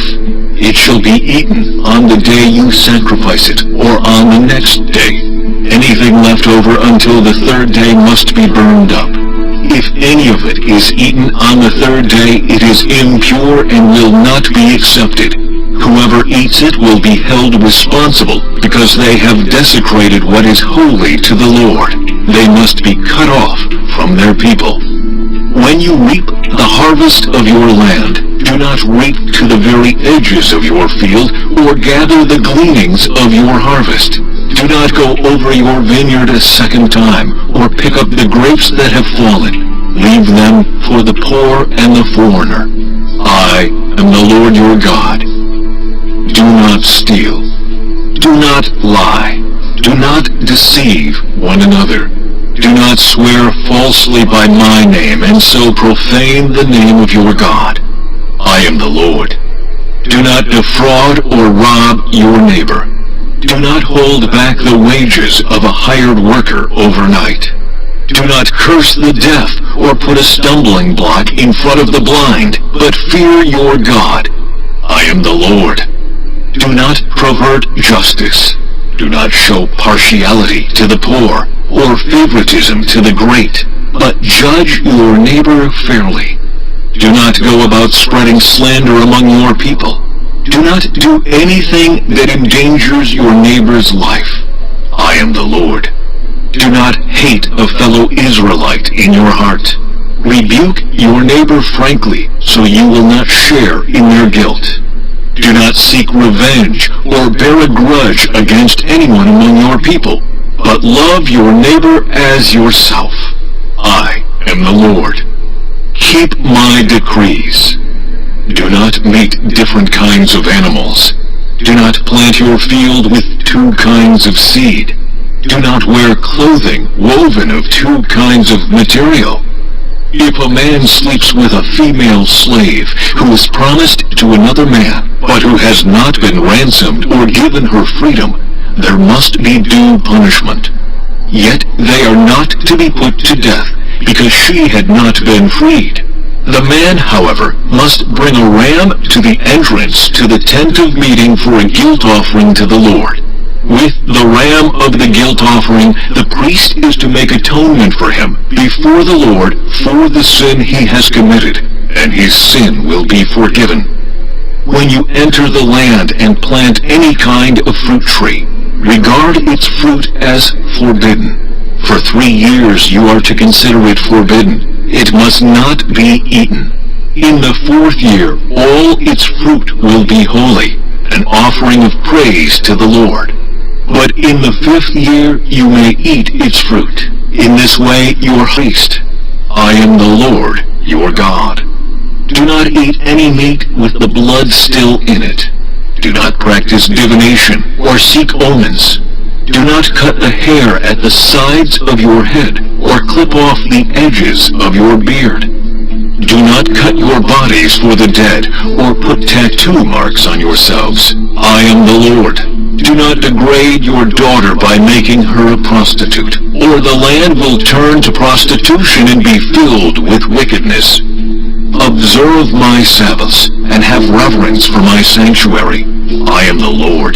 Do not turn to mediums or seek out spiritists, for you will be defiled by them. I am the Lord your God. Stand up in the presence of the aged, show respect for the elderly, and revere your God. I am the Lord. When a foreigner resides among you in your land, do not mistreat them. The foreigner residing among you must be treated as your native born. Love them as yourself, for you were foreigners in Egypt. I am the Lord your God. Do not use dishonest standards when measuring length, weight, or quantity. Use honest scales and honest weights, an honest ephah and an honest hin. I am the Lord your God, who brought you out of Egypt. Keep all my decrees and all my laws, and follow them. I am the Lord.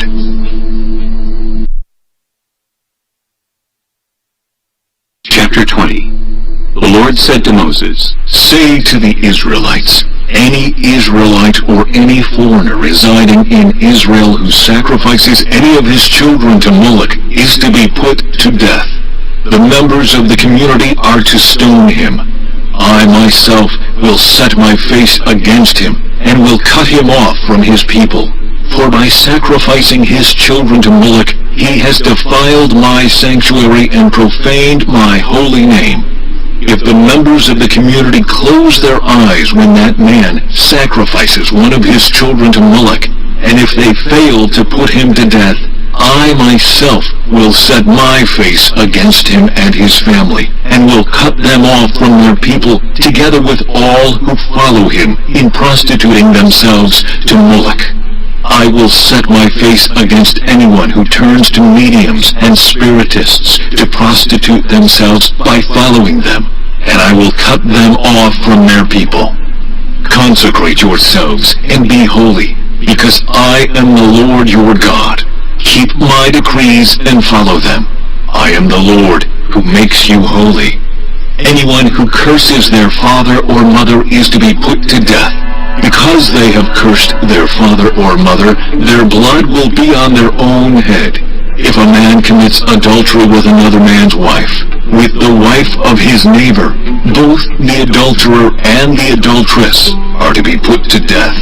If a man has sexual relations with his father's wife, he has dishonored his father. Both the man and the woman are to be put to death. Their blood will be on their own heads. If a man has sexual relations with his daughter-in-law, both of them are to be put to death. What they have done is a perversion. Their blood will be on their own heads. If a man has sexual relations with a man as one does with a woman, both of them have done what is detestable. They are to be put to death. Their blood will be on their own heads. If a man marries both a woman and her mother, it is wicked. Both he and they must be burned in the fire, so that no wickedness will be among you. If a man has sexual relations with an animal, he is to be put to death, and you must kill the animal. If a woman approaches an animal to have sexual relations with it, kill both the woman and the animal. They are to be put to death. Their blood will be on their own heads. If a man marries his sister, the daughter of either his father or his mother, and they have sexual relations, it is a disgrace. They are to be publicly removed from their people. He has dishonored his sister and will be held responsible. If a man has sexual relations with a woman during her monthly period, he has exposed the source of her flow, and she has also uncovered it. Both of them are to be cut off from their people. Do not have sexual relations with the sister of either your mother or your father, for that would dishonor a close relative. Both of you would be held responsible. If a man has sexual relations with his aunt, he has dishonored his uncle. They will be held responsible. They will die childless. If a man marries his brother's wife, it is an act of impurity.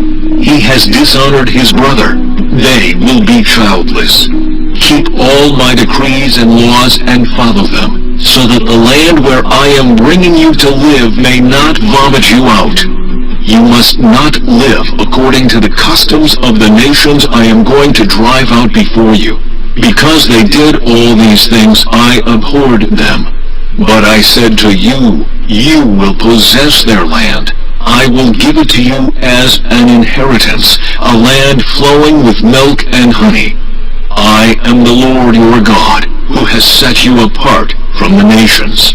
You must therefore make a distinction between clean and unclean animals, and between unclean and clean birds. Do not defile yourselves by any animal or bird or anything that moves along the ground. Those that I have set apart as unclean for you. You are to be holy to me, because I, the Lord, am holy, and I have set you apart from the nations to be my own. A man or woman who is a medium or spiritist among you must be put to death. You are to stone them. Their blood will be on their own heads. Chapter 21. The Lord said to Moses, Speak to the priests, the sons of Aaron, and say to them, A priest must not make himself ceremonially unclean for any of his people who die, except for a close relative, such as his mother or father, his son or daughter, his brother, or an unmarried sister who is dependent on him since she has no husband. For her he may make himself unclean. He must not make himself unclean for people related to him by marriage, and so defile himself. Priests must not shave their heads, or shave off the edges of their beards, or cut their bodies. They must be holy to their God, and must not profane the name of their God. Because they present the food offerings to the Lord, the food of their God, they are to be holy. They must not marry women defiled by prostitution, or divorced from their husbands, because priests are holy to their God. Regard them as holy, because they offer up the food of your God. Consider them holy, because I, the Lord, am holy, I who make you holy. If a priest's daughter defiles herself by becoming a prostitute, she disgraces her father. She must be burned in the fire. The high priest, the one among his brothers who has had the anointing oil poured on his head, and who has been ordained to wear the priestly garments, must not let his hair become unkempt, or tear his clothes. He must not enter a place where there is a dead body. He must not make himself unclean, even for his father or mother, nor leave the sanctuary of his God, or desecrate it, because he has been dedicated by the anointing oil of his God. I am the Lord. The woman he marries must be a virgin. He must not marry a widow, a divorced woman, or a woman defiled by prostitution, but only a virgin from his own people, so that he will not defile his offspring among his people. I am the Lord, who makes him holy. The Lord said to Moses, Say to Aaron, for the generations to come, none of your descendants who has a defect may come near to offer the food of his God. No man who has any defect may come near. No man who is blind or lame, disfigured or deformed, no man with a crippled foot or hand, or who is a hunchback or a dwarf, or who has any eye defect, or who has festering or running sores or damaged testicles. No descendant of Aaron the priest who has any defect is to come near to present the food offerings to the Lord. He has a defect. He must not come near to offer the food of his God. He may eat the most holy food of his God as well as the holy food, yet because of his defect, he must not go near the curtain or approach the altar, and so desecrate my sanctuary. I am the Lord who makes them holy. So Moses told this to Aaron and his sons, and to all the Israelites. Chapter 22. The Lord said to Moses, Tell Aaron and his sons to treat with respect the sacred offerings the Israelites consecrate to me, so they will not profane my holy name. I am the Lord. Say to them, for the generations to come, if any of your descendants is ceremonially unclean, and yet comes near the sacred offerings that the Israelites consecrate to the Lord, that person must be cut off from my presence. I am the Lord.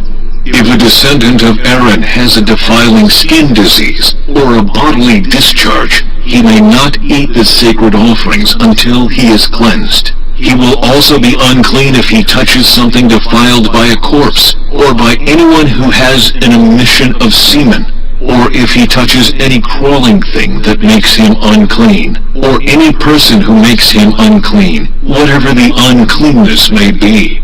The one who touches any such thing will be unclean till evening. He must not eat any of the sacred offerings unless he has bathed himself with water. When the sun goes down, he will be clean, and after that he may eat the sacred offerings, for they are his food. He must not eat anything found dead or torn by wild animals, and so become unclean through it. I am the Lord. The priests are to perform my service in such a way that they do not become guilty and die for treating it with contempt. I am the Lord who makes them holy. No one outside a priest's family may eat the sacred offering, nor may the guest of a priest or his hired worker eat it. But if a priest buys a slave with money, or if slaves are born in his household, they may eat his food. If a priest's daughter marries anyone other than a priest, she may not eat any of the sacred contributions. But if a priest's daughter becomes a widow or is divorced, yet has no children, and she returns to live in her father's household as in her youth, she may eat her father's food. No unauthorized person, however, may eat it. Anyone who eats a sacred offering by mistake must make restitution to the priest for the offering and add a fifth of the value to it. The priests must not desecrate the sacred offerings the Israelites present to the Lord by allowing them to eat the sacred offerings, and so bring upon them guilt requiring payment. I am the Lord who makes them holy. The Lord said to Moses, Speak to Aaron and his sons, and to all the Israelites, and say to them, If any of you, whether an Israelite or a foreigner residing in Israel, presents a gift for a burnt offering to the Lord, either to fulfill a vow or as a freewill offering, you must present a male without defect from the cattle, sheep, or goats, in order that it may be accepted on your behalf. Do not bring anything with a defect, because it will not be accepted on your behalf. when anyone brings from the herd or flock a fellowship offering to the Lord, to fulfill a special vow, or as a free will offering, it must be without defect or blemish to be acceptable. Do not offer to the Lord the blind, the injured, or the maimed, or anything with warts, or festering, or running sores. Do not place any of these on the altar as a food offering presented to the Lord. You may, however, present as a free will offering an ox or a sheep that is deformed or stunted, but it will not be accepted in fulfillment of a vow. You must not offer to the Lord an animal whose testicles are bruised, crushed, torn, or cut. You must not do this in your own land, and you must not accept such animals from the hand of a foreigner and offer them as the food of your God. They will not be accepted on your behalf, because they are deformed and have defects. The Lord said to Moses, When a calf, a lamb, or a goat is born, it is to remain with its mother for 7 days. From the 8th day on, it will be acceptable as a food offering presented to the Lord. Do not slaughter a cow or a sheep and its young on the same day. When you sacrifice a thank offering to the Lord, sacrifice it in such a way that it will be accepted on your behalf. It must be eaten that same day. Leave none of it till morning. I am the Lord. Keep my commands and follow them. I am the Lord. Do not profane my holy name, for I must be acknowledged as holy by the Israelites. I am the Lord, who made you holy and who brought you out of Egypt to be your God. I am the Lord.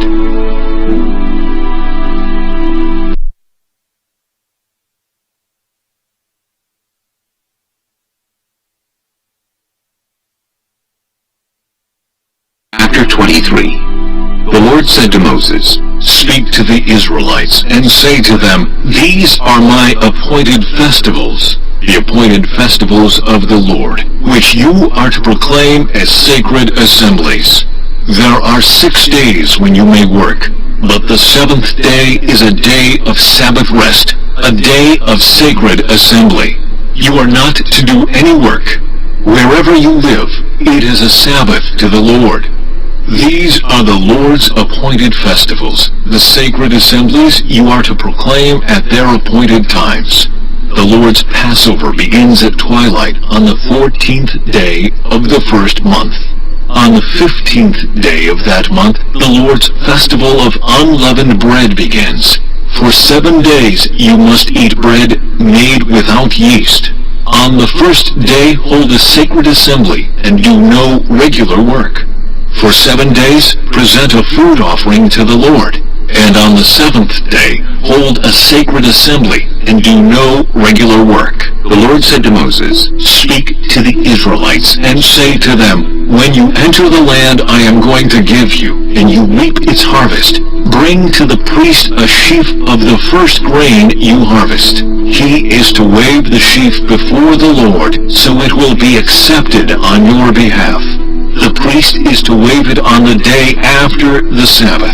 On the day you wave the sheaf, you must sacrifice as a burnt offering to the Lord a lamb a year old without defect, together with its grain offering of 2/10 of an ephah of the finest flour mixed with olive oil, a food offering presented to the Lord, a pleasing aroma, and its drink offering of 1/4 of a hin of wine. You must not eat any bread, or roasted, or new grain, until the very day you bring this offering to your God. This is to be a lasting ordinance for the generations to come, wherever you live. From the day after the Sabbath, the day you brought the sheaf of the wave offering, count off 7 full weeks. Count off 50 days up to the day after the 7th Sabbath, and then present an offering of new grain to the Lord. From wherever you live, bring 2 loaves made of 2/10 of an ephah of the finest flour, baked with yeast, as a wave offering of first fruits to the Lord. Present with this bread 7 male lambs, each a year old and without defect, 1 young bull and 2 rams. They will be a burnt offering to the Lord, together with their grain offerings and drink offerings, a food offering. an aroma pleasing to the Lord. Then sacrifice 1 male goat for a sin offering, and 2 lambs, each a year old, for a fellowship offering. The priest is to wave the 2 lambs before the Lord as a wave offering, together with the bread of the first fruits. They are a sacred offering to the Lord for the priest. On that same day you are to proclaim a sacred assembly and do no regular work. This is to be a lasting ordinance for the generations to come, wherever you live. When you reap the harvest of your land, do not reap to the very edges of your field, or gather the gleanings of your harvest. Leave them for the poor, and for the foreigner residing among you. I am the Lord your God. The Lord said to Moses, Say to the Israelites, on the first day of the 7th month, you are to have a day of Sabbath rest, a sacred assembly commemorated with trumpet blasts. Do no regular work, but present a food offering to the Lord. The Lord said to Moses, The 10th day of this 7th month is the Day of Atonement. Hold a sacred assembly, and deny yourselves, and present a food offering to the Lord. Do not do any work on that day, because it is the Day of Atonement, when atonement is made for you before the Lord your God. Those who do not deny themselves on that day must be cut off from their people. I will destroy from among their people anyone who does any work on that day. You shall do no work at all. This is to be a lasting ordinance for the generations to come, wherever you live. It is a day of Sabbath rest for you, and you must deny yourselves. From the evening of the 9th day of the month until the following evening, you are to observe your Sabbath. The Lord said to Moses, Say to the Israelites, on the 15th day of the 7th month, the Lord's festival of tabernacles begins, and it lasts for 7 days. The first day is a sacred assembly. Do no regular work. For 7 days present food offerings to the Lord. And on the 8th day hold a sacred assembly, and present a food offering to the Lord. It is the closing special assembly. Do no regular work. These are the Lord's appointed festivals, which you are to proclaim as sacred assemblies for bringing food offerings to the Lord. The burnt offerings and grain offerings, sacrifices and drink offerings required for each day. These offerings are in addition to those for the Lord's Sabbaths, and in addition to your gifts, and whatever you have vowed, and all the freewill offerings you give to the Lord. So beginning with the 15th day of the 7th month, after you have gathered the crops of the land, celebrate the festival to the Lord for 7 days. The first day is a day of Sabbath rest, and the 8th day also is a day of Sabbath rest. On the first day you are to take branches from luxuriant trees, from palms, willows, and other leafy trees, and rejoice before the Lord your God for 7 days. Celebrate this as a festival to the Lord for 7 days each year. This is to be a lasting ordinance for the generations to come. Celebrate it in the 7th month. Live in temporary shelters for 7 days. All native-born Israelites are to live in such shelters, so your descendants will know that I had the Israelites live in temporary shelters when I brought them out of Egypt. I am the Lord your God. So Moses announced to the Israelites the appointed festivals of the Lord. Chapter 24. The Lord said to Moses, Command the Israelites to bring you clear oil of pressed olives for the light, so that the lamps may be kept burning continually. Outside the curtain that shields the Ark of the Covenant law in the tent of meeting, Aaron is to tend the lamps before the Lord from evening till morning, continually. This is to be a lasting ordinance for the generations to come. The lamps on the pure gold lampstand before the Lord must be tended continually. Take the finest flour and bake 12 loaves of bread, using 2/10 of an ephah for each loaf.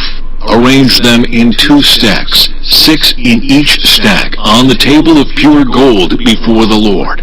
By each stack put some pure incense as a memorial portion to represent the bread, and to be a food offering presented to the Lord.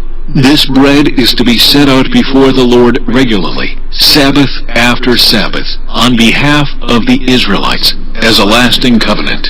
It belongs to Aaron and his sons, who are to eat it in the sanctuary area, because it is a most holy part of their perpetual share of the food offerings presented to the Lord. Now the son of an Israelite mother and an Egyptian father went out among the Israelites, and a fight broke out in the camp between him and an Israelite. The son of the Israelite woman blasphemed the name with a curse, so they brought him to Moses.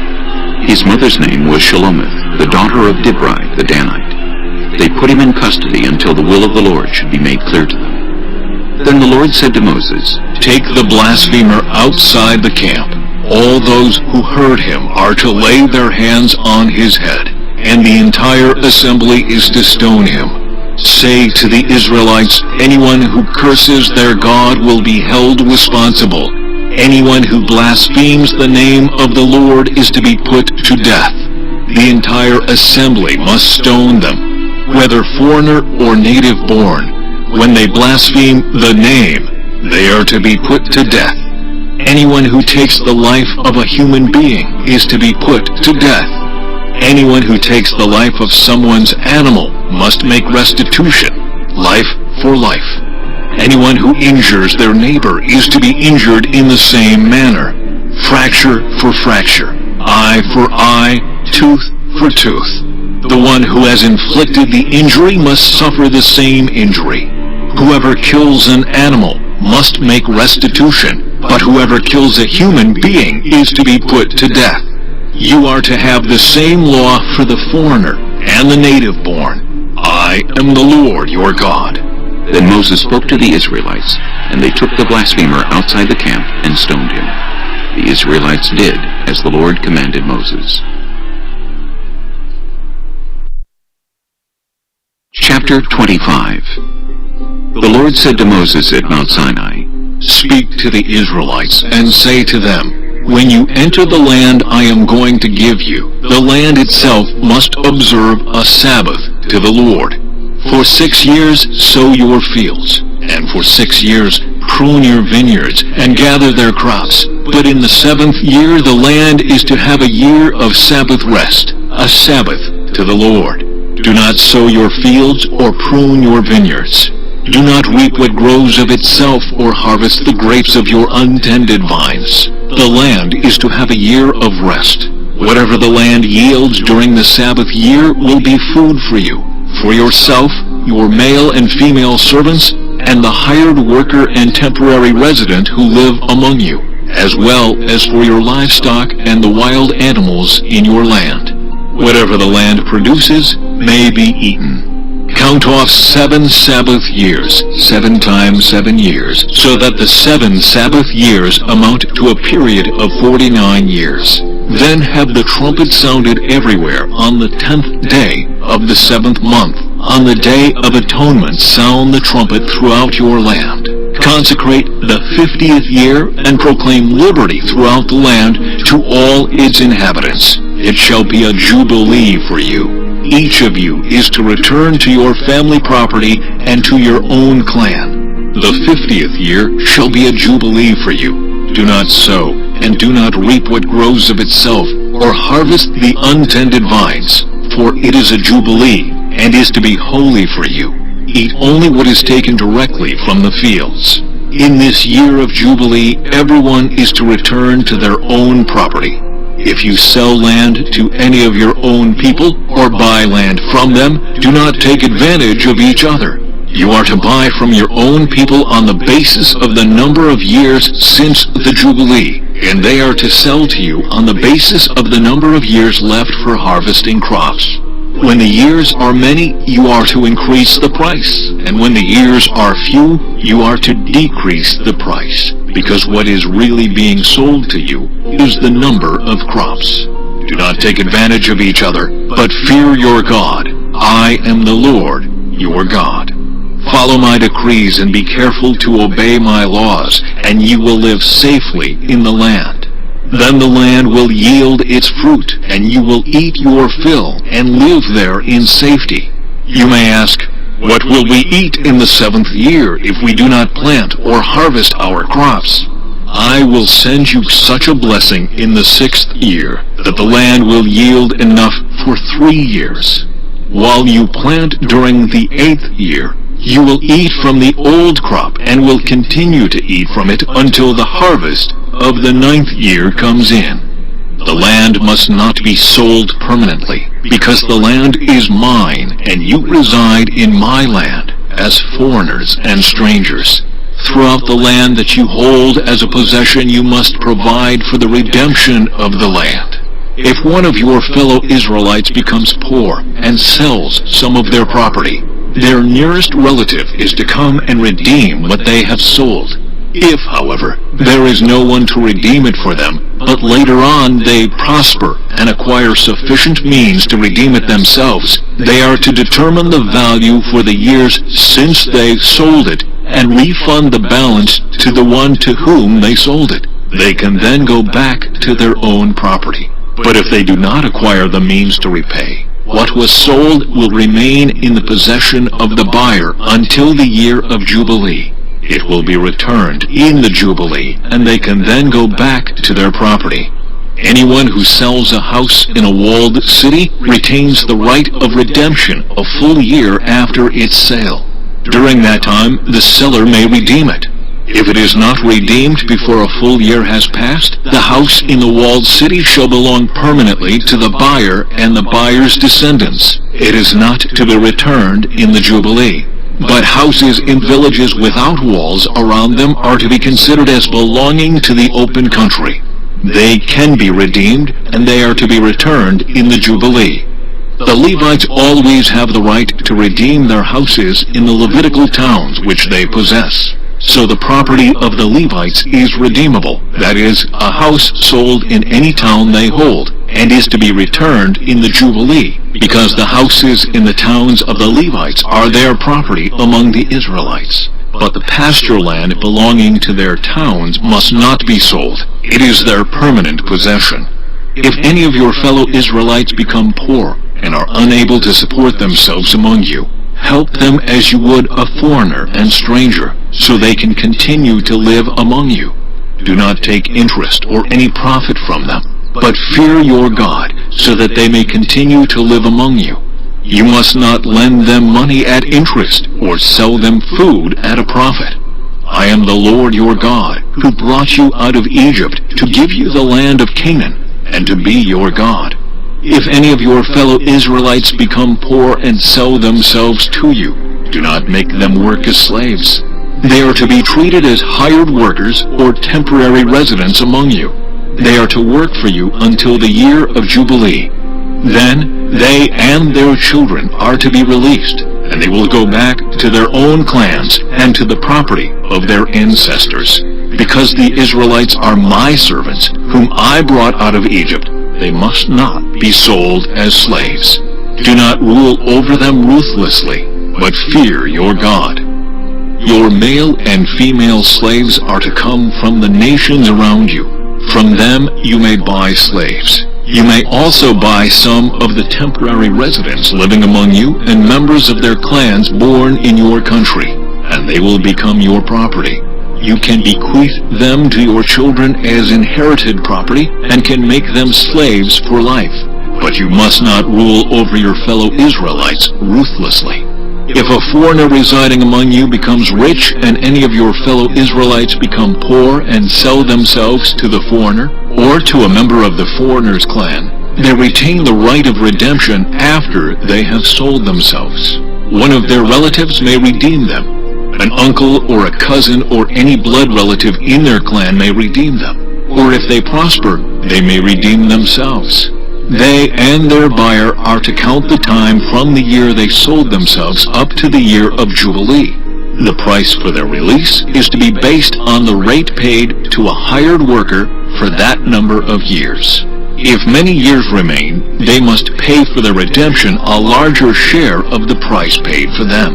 If only a few years remain until the year of Jubilee, they are to compute that and pay for their redemption accordingly. They are to be treated as workers hired from year to year. You must see to it that those to whom they owe service do not rule over them ruthlessly. Even if someone is not redeemed in any of these ways, they and their children are to be released in the year of Jubilee. For the Israelites belong to me as servants. They are my servants, whom I brought out of Egypt. I am the Lord your God.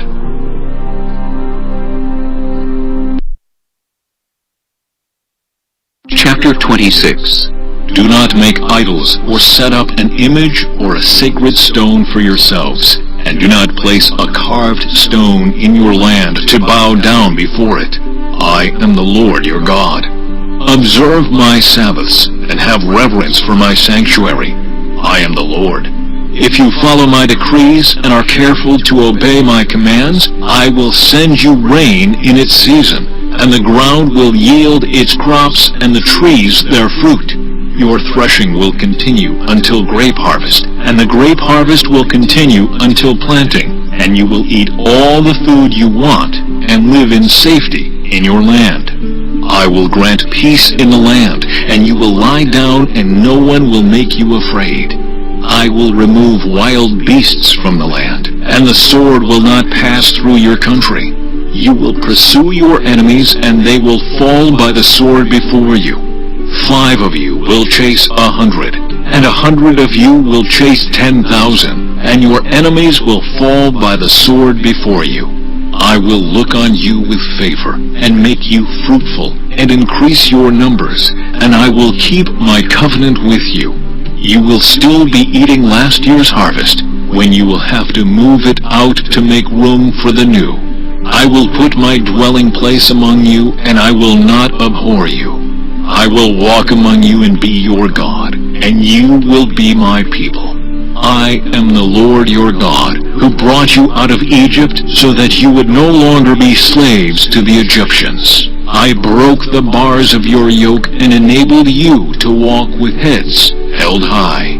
But if you will not listen to me and carry out all these commands, and if you reject my decrees and abhor my laws and fail to carry out all my commands, and so violate my covenant, then I will do this to you. I will bring on you sudden terror, wasting diseases and fever that will destroy your sight and sap your strength. You will plant seed in vain, because your enemies will eat it. I will set my face against you so that you will be defeated by your enemies. Those who hate you will rule over you, and you will flee even when no one is pursuing you. If after all this you will not listen to me, I will punish you for your sins 7 times over. I will break down your stubborn pride and make the sky above you like iron, and the ground beneath you like bronze. Your strength will be spent in vain, because your soil will not yield its crops, nor will the trees of your land yield their fruit.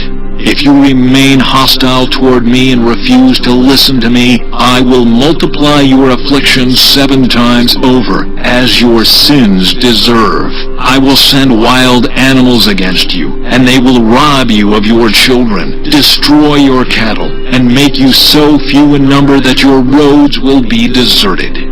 If in spite of these things you do not accept my correction but continue to be hostile toward me, I myself will be hostile toward you, and will afflict you for your sins 7 times over. And I will bring the sword on you to avenge the breaking of the covenant. When you withdraw into your cities, I will send a plague among you, and you will be given into enemy hands. When I cut off your supply of bread, 10 women will be able to bake your bread in 1 oven, and they will dole out the bread by weight. You will eat, but you will not be satisfied. If in spite of this you still do not listen to me, but continue to be hostile toward me, then in my anger I will be hostile toward you, and I myself will punish you for your sins 7 times over. You will eat the flesh of your sons and the flesh of your daughters. I will destroy your high places, cut down your incense altars, and pile your dead bodies on the lifeless forms of your idols, and I will abhor you. I will turn your cities into ruins and lay waste your sanctuaries, and I will take no delight in the pleasing aroma of your offerings. I myself will lay waste the land, so that your enemies who live there will be appalled. I will scatter you among the nations and will draw out my sword and pursue you. Your land will be laid waste, and your cities will lie in ruins. Then the land will enjoy its Sabbath years all the time that it lies desolate, and you are in the country of your enemies. Then the land will rest and enjoy its Sabbaths. All the time that it lies desolate, the land will have the rest it did not have during the Sabbaths you lived in it. As for those of you who are left, I will make their hearts so fearful in the lands of their enemies that the sound of a wind-blown leaf will put them to flight. They will run as though fleeing from the sword, and they will fall, even though no one is pursuing them. They will stumble over one another as though fleeing from the sword, even though no one is pursuing them. So you will not be able to stand before your enemies. You will perish among the nations. The land of your enemies will devour you. Those of you who are left will waste away in the lands of their enemies because of their sins. Also because of their ancestors' sins, they will waste away. But if they will confess their sins and the sins of their ancestors, their unfaithfulness and their hostility toward me, which made me hostile toward them so that I sent them into the land of their enemies, then when their uncircumcised hearts are humbled and they pay for their sin, I will remember my covenant with Jacob, and my covenant with Isaac, and my covenant with Abraham, and I will remember the land.